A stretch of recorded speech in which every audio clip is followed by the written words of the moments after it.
I want the two of you to give me your spirits. They hesitated. Spirits were essential for their existence. Without them, they would become lifeless husks, and they wouldn't survive. It seemed like the woman understood their concerns, as she chuckled and spoke in a calm tone.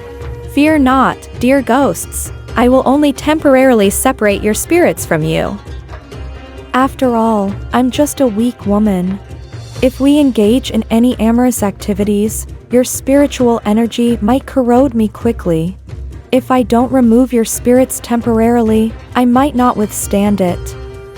After some hesitation, and as if they had made a significant decision, one of the spirits said, All right, dear lady, we agree to your terms.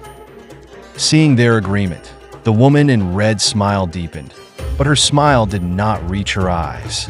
She took slow steps toward them, smiling gently as she reached out and touched their chests. As the faintly visible blue light in her palm gradually turned red, her gentle smile disappeared in an instant. She forcefully extracted the spirits from their bodies, and, while the two ghosts were still too shocked to react, she swiftly grabbed their throats. Deprived of their spirits, they were no match for the woman in red. When they finally realized what was happening, it was too late. They stared at her with widened, terror-stricken pupils. She slowly leaned in, her tone dripping with irony as she addressed them. Sorry, dear spirits. I didn't want to cheat on my beloved. The stunning woman seemed to see the questions they wanted to ask in their ghostly eyes and answered their questions in a leisurely tone. Curious about who he is, aren't you? Do you think you're worthy?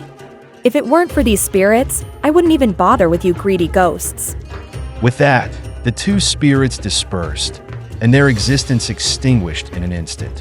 While normal spirits might linger for an hour if harmed, those injured by this woman met their end instantly. After all, she couldn't bear the title of bloodthirsty vixen for nothing. The woman in red collected the spirits and dropped her act, her earlier charming demeanor replaced by a more contemplative tone as she addressed the empty air. Have you seen enough? Her voice was different now, sounding distinctly male, but it harmonized with his enchanting almond eyes, clear and pleasant. A burst of laughter followed, and a young man walked over, appearing composed and unperturbed. I have a question I'd like to ask you. Hold on. You can ask your question when I'm in a better mood. No, wait. Are you still my sworn brother? After all, I've helped you so much, haven't I? The woman, whose figure had grown increasingly masculine, continued to walk away without looking back, leaving the cheeky fellow standing there in confusion. I think I get it now. This person must have a deep crush, but they've forgotten their bond of brotherhood. But on second thought, who could be so special to catch their eye? Meanwhile, someone was brainstorming,